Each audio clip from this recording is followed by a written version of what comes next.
Hi everyone, it's Natalie here. Welcome to my channel. And today is St. Patrick's Day. It is the 17th of March, just as a kind of like marker of where we are, because I expect time is it's already getting a little wibbly wobbly, for me anyway, and I can expect it's gonna get a little wibbly wobblier for a lot of us. So, ta-da!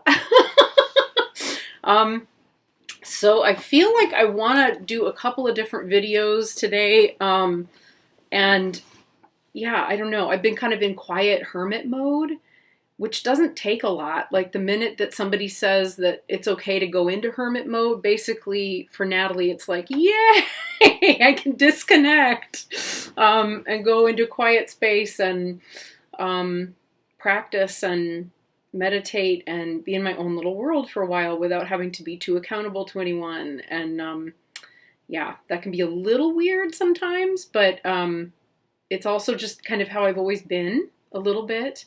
And it's a little bit about how I function. I am a little bit like the hermit. I do need to kind of get away from society and away from culture and refuel so that I can come back and have something to offer. So this feels like a little bit of time to do that. Yeah, so I've done a lot of different little things. I'm really not playing with my cards very much, which surprises me. I expected that with a lot of time off, I would be like, whoa, Tarot Unlimited. Oh my gosh, I can't believe it. And recently I worked with someone, whole big long story that I kind of don't really want to get into right now, but this person is a healer and I would say a shamanic practitioner who was helping me kind of deal with my energy system and so forth. And she could see some things in my energy system that needed some help and some bolstering. So she went in and did that, and it's completely changed my whole way of being in all the best kind of ways. And suffice it to say, she had said, you'll probably end up in a situation where your guides will sort of tell you what you need to do. If there's a practice you need to learn or a skill that you need to develop in order to help others or deepen your healing work and so forth. And I don't feel like I want to say a whole lot about it, but that has started to happen. And it shifted me in a really wonderful, somewhat drastic way, but not, I don't have words for it right now. It's still kind of unfolding, but it has taken me back to several practices that I came into contact with about 2 years ago, almost 2 years ago, coming up on it,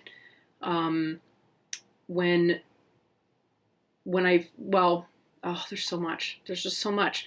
I quit teaching in April of 2018, and I think it was in July 2018, I found myself at Taramandala in Colorado, which was amazing, and I learned several new practices while I was there and came into contact with several others while I was there that I knew were ones I was going to want to learn. Several that are to do with death specifically, and dying, and where I hadn't been able to practice those because at a certain point I got overwhelmed. I don't know how to explain it. Like the Tibetans don't just do they don't just do like small things. It's not like, oh, here's this one prayer or chant that you want to learn. They pull out the whole, thing. And so for every practice that you learn, there is and I happen to have one right here in a notebook, in my study book, like, the green Tara practice, which I'm just starting to kind of look at properly. I have the lung or the transmission to practice it, but I have not really ever learned the practice. So I'm just kind of learning it a little bit, and I might learn this one online. But even then, right? So it's like this. And I shouldn't show too much, but like it's in part, the Tibetan, the translation.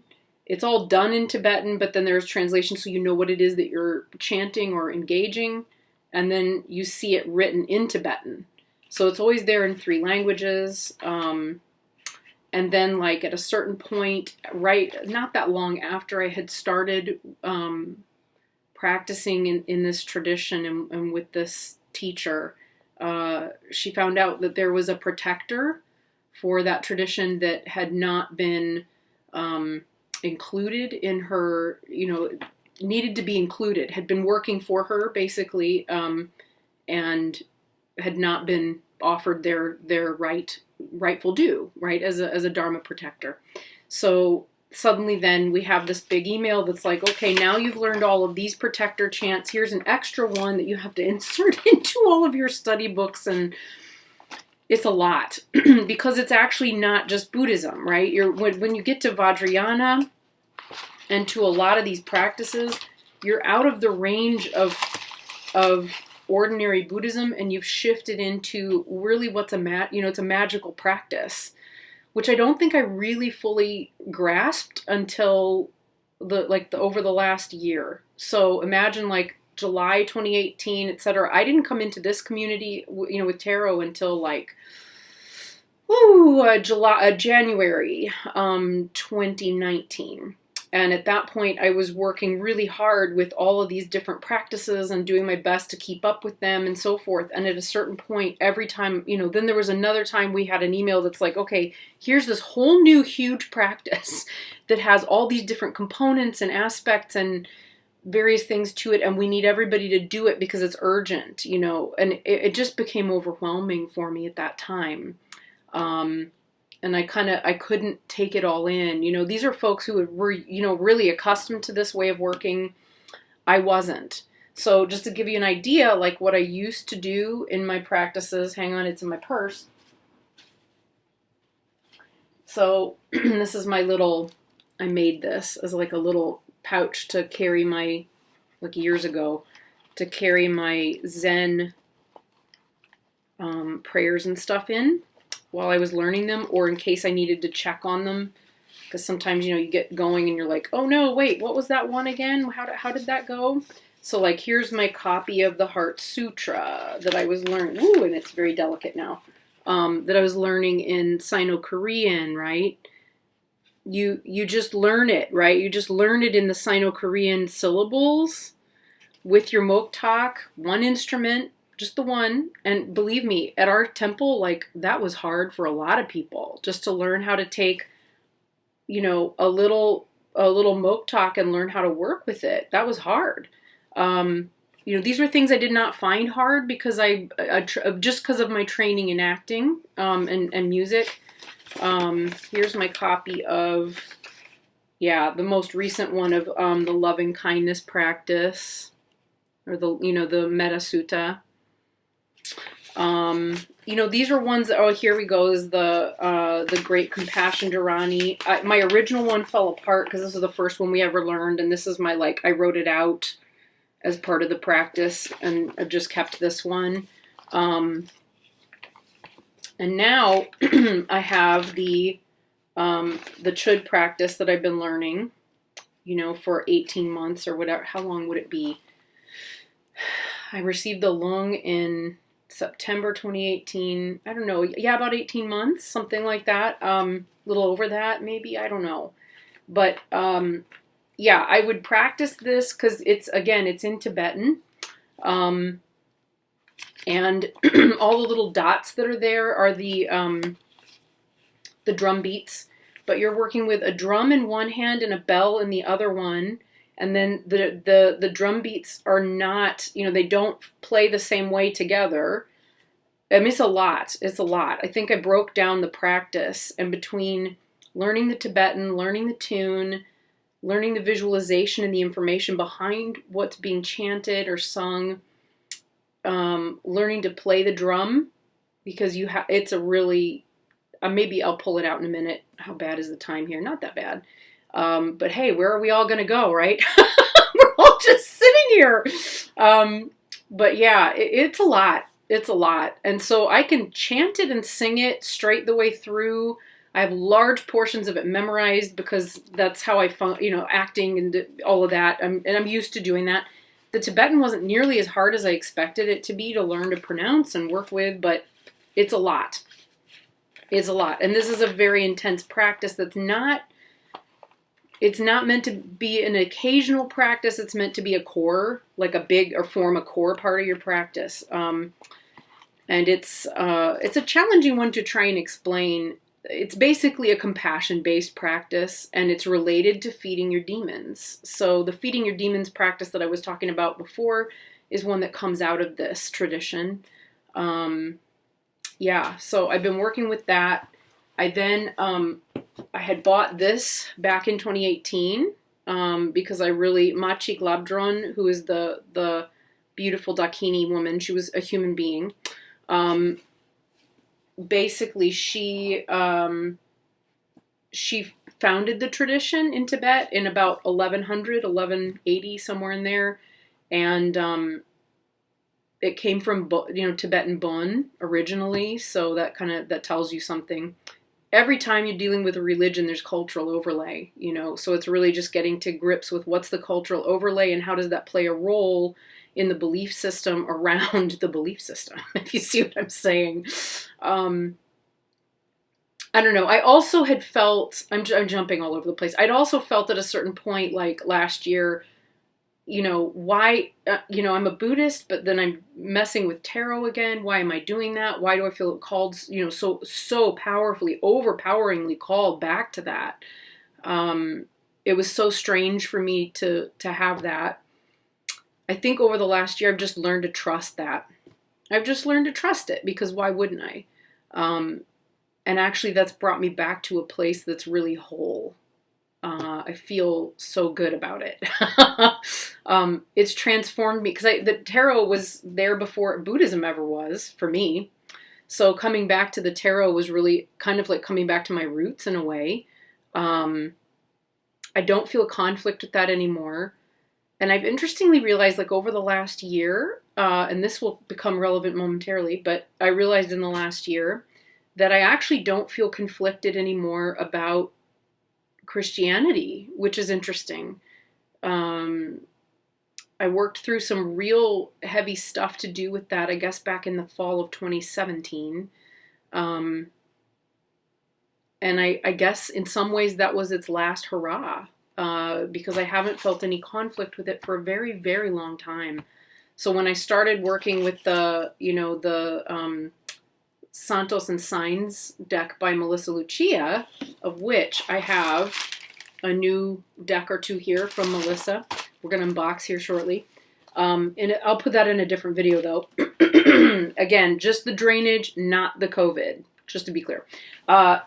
So, yeah, I guess at a certain point, I just quit giving a shit one way or the other about whether what I was doing fit into a particular container or didn't, and what that means or doesn't mean, which isn't something I ever used to care about at all, until it got to a point where I needed to simplify everything.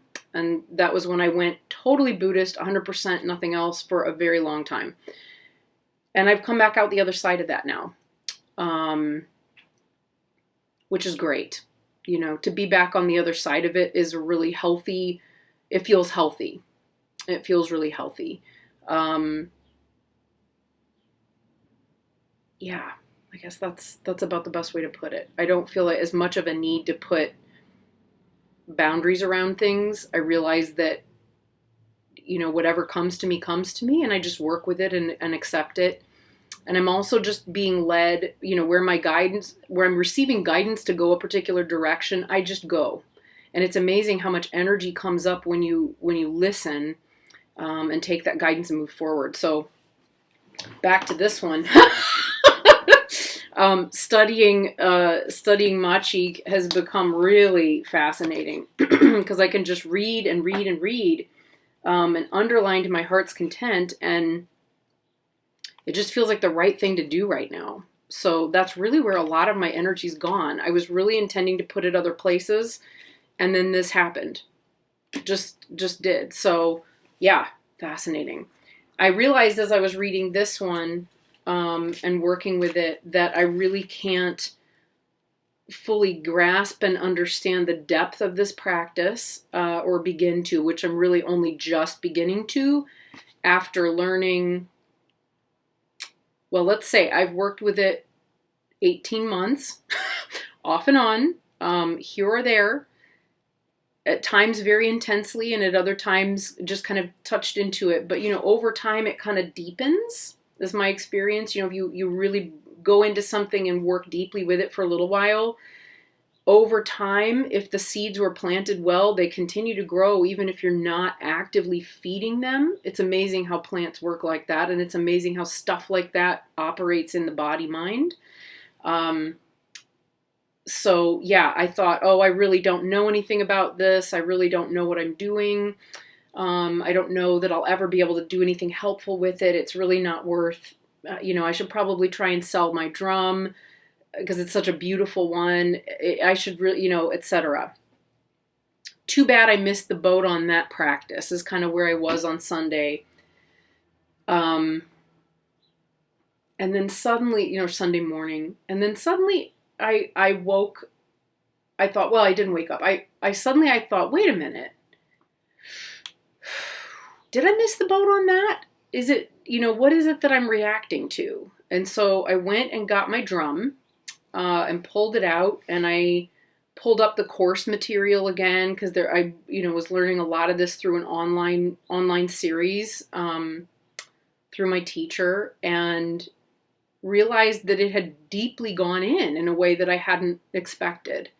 So suddenly, before I knew it, I was like pulling my drum out and feeling like, why was it that I didn't feel like I could bond with my drum? Because I bought this beautiful drum and it was the only one I could find at the time, because it's not an easy thing to come by. As magical tools go, the particular type that I'll go grab it. Hang on.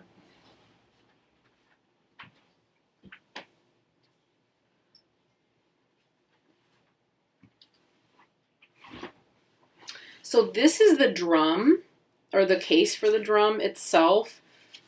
It has this, handle. It looks like a handbag, really. I mean, a lot of times when I just have it over my shoulder, I've had to go out places. It just looks like,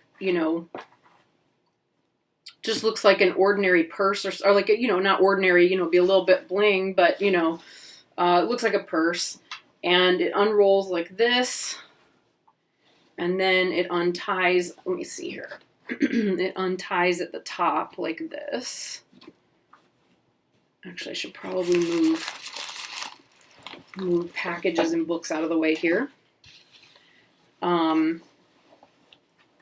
and then you've got these two little things, and these keep everything in place because as you pull the drum out, right, sideways, there's this big tail.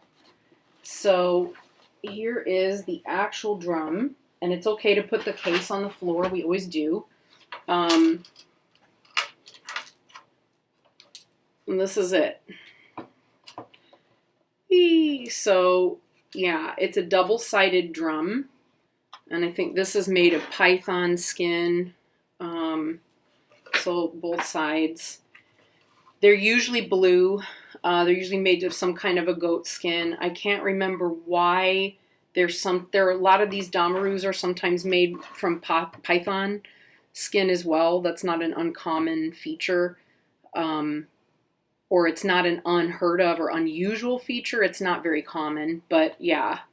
And then the drum, you got the little beaters that have the rainbow like crochet things on them. I think in theory this is supposed to be like bone dust or something in there, but it gets played.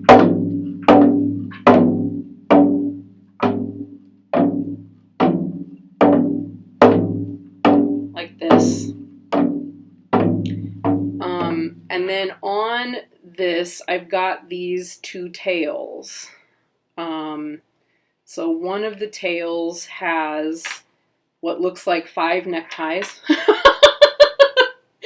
And they're silk.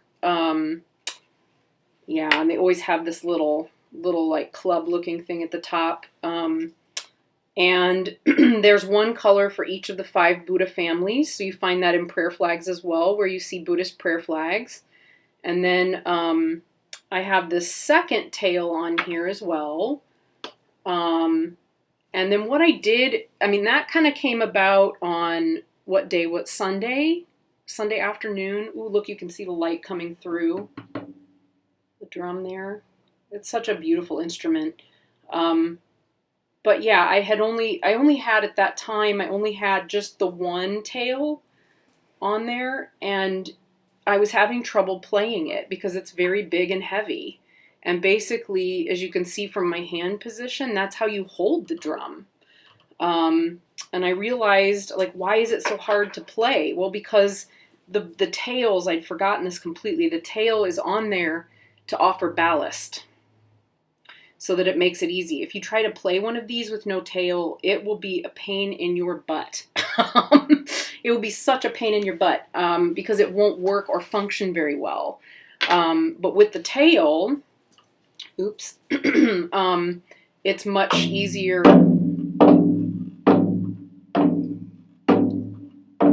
to try and play. Oh, and then you get, let's see.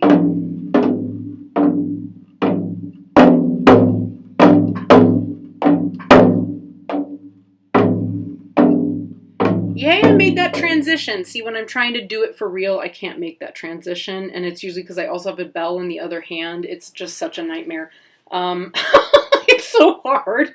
But yeah, I also I played Pimp My Drum, and I put the Dakini bells at the bottom. So on the one tail, I put them like a lot of little Dakini bells, teensy ones, and then like a regular one on each side of the green. And then I had one bell left, so I put it in the middle of the necktie ones. And then it's very common, too, to put things like a jeu bead and turquoise and amber and skulls and things. At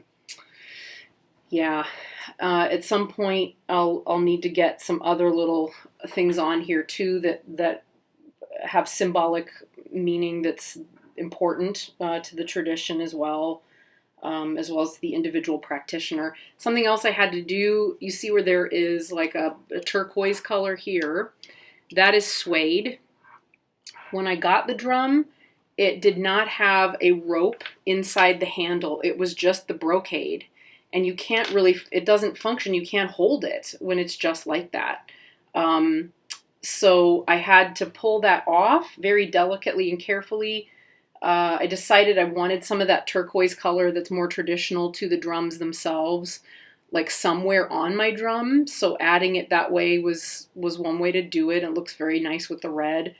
I was going to glue it, but it turned out I really didn't need to because the suede grips the drum. And then I put some rope inside and stitched it back together. So I've done a lot of work on this drum to make it functional and useful. It was just sold to me in a very like spare state because it was commissioned as part of like one of 2 drums for a lama in, where was it? It was for a lama somewhere here in the US, but basically they commissioned it out of Nepal after buying the python skin and so forth. This was the extra. This was the second drum. They had enough for 2 drums. So it was just not as well finished as, as the drum would expect to be. Or also a lot of times when you buy from monastics, I guess, or from people who, the person who would have received the drum as a gift would have done their own work on that drum, I think, anyway, to make it personalized for them. It's a very personal type of instrument. A lot of times once you purchase your drum, people will give it to another monastic who's trained in art to paint, this part of it, the wood part on the inside and things like that. And then the little cowrie shells are sacred because of, they're sacred to dakinis. And this is a very much a dakini practice. So, yeah. So that's what we got.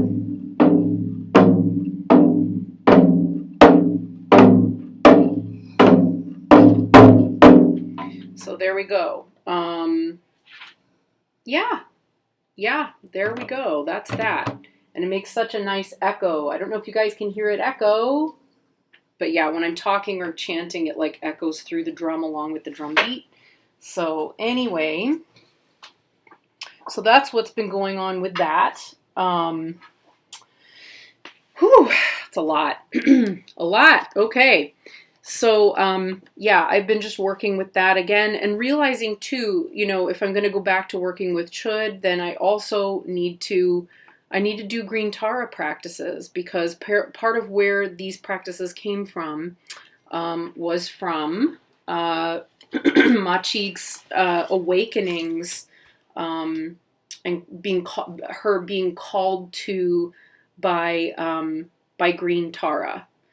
Or by Tara as an entity. And I had some really interesting like little details that popped up. I don't mind sharing these. I guess it's funny how that works. Like sometimes they're just things that you can't think of when you're talking like this, and then other times things just drop in and you're like, oh yeah, I can just say that. And that's kind of a guide, as to whether or not it's something that's okay to speak about. But yeah, I realized I need to do that, so I pulled out my Green Tara practice commentary and the practice book just to start wrapping my head around it a little. And as I was reading and dipping in, there was a section here about Christ and the Buddhas, which I thought was fascinating, where Lama Tsultrim talks about going back to Italy, because she lived there for many years, and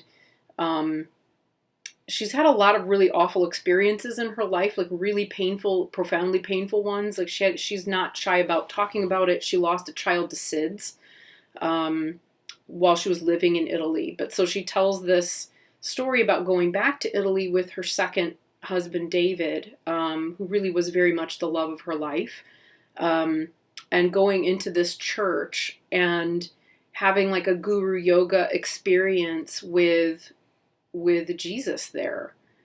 And I thought, wow, I have had, I've had those kinds of experiences where it feels like the spirit of that entity or being comes out through their image or through their statue and kind of touches you or goes into you. And she'd said, it's not going to change her practice. It's not going to change her faith.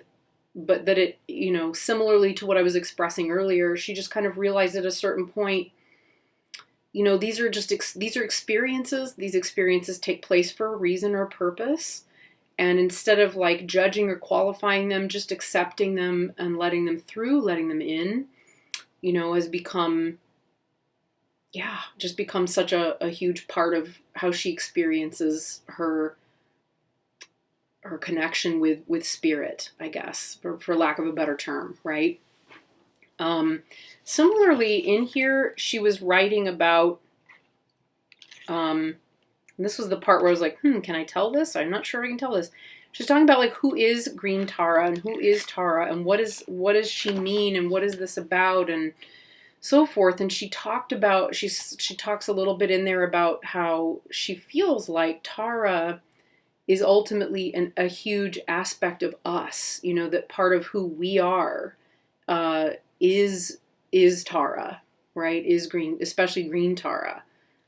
And I thought that was so fascinating because at a certain point in my own practice, in my own like loving kindness practice, long before I was ever had anything to do with Tibetans,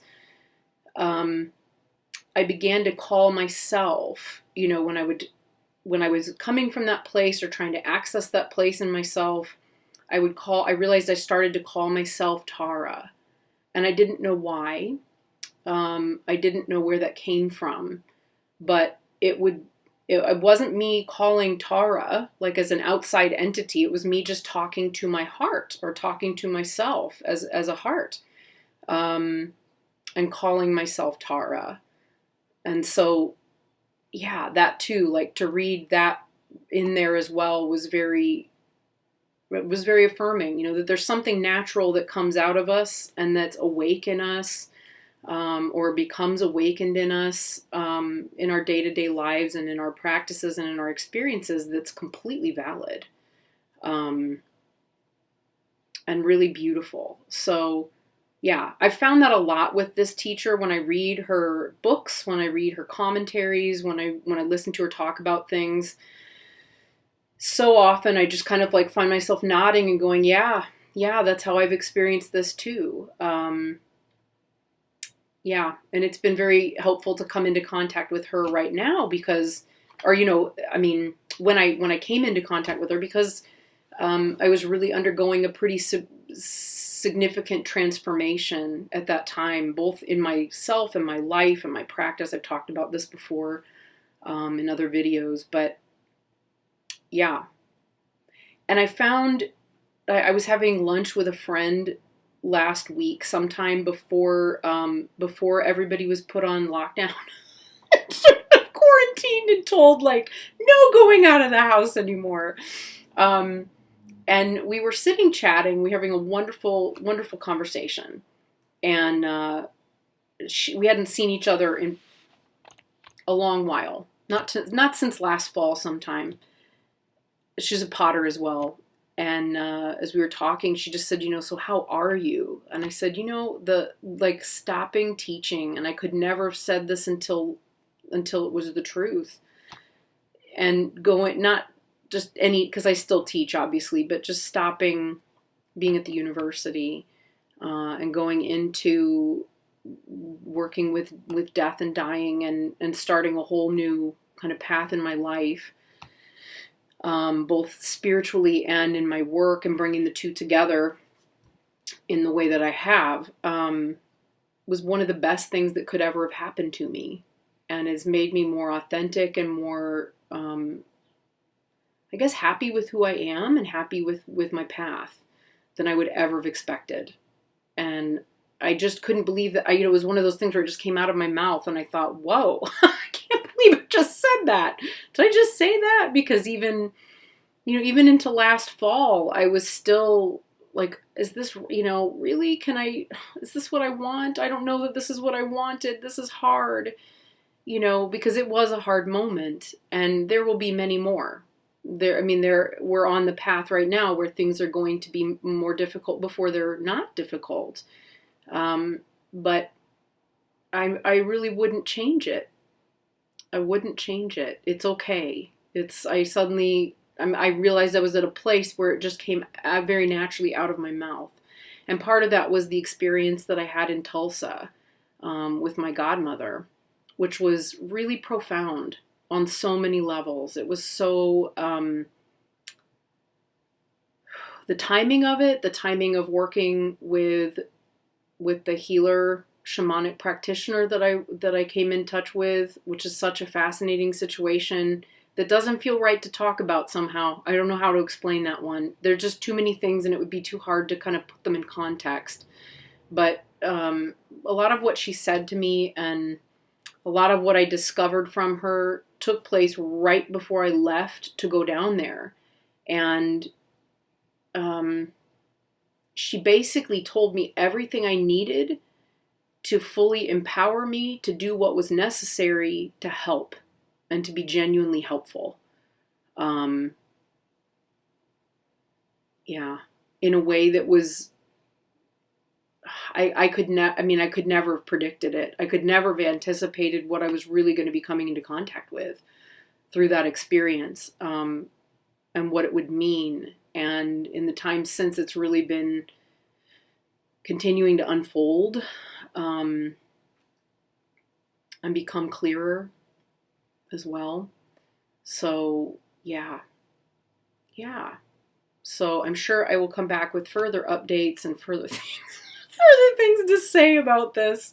But suffice it to say, I've been spending a lot of time the last few days in particular, sitting in my room, sitting here in my little office, / meditation room, either deeply studying or meditating or making the most unbelievable, raucous, uproarious noise that I'm sure is terrifying the neighbors.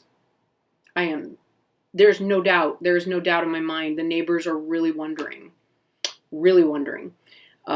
Because it is cacophonous and loud, and I can tell you right now, it ain't pretty.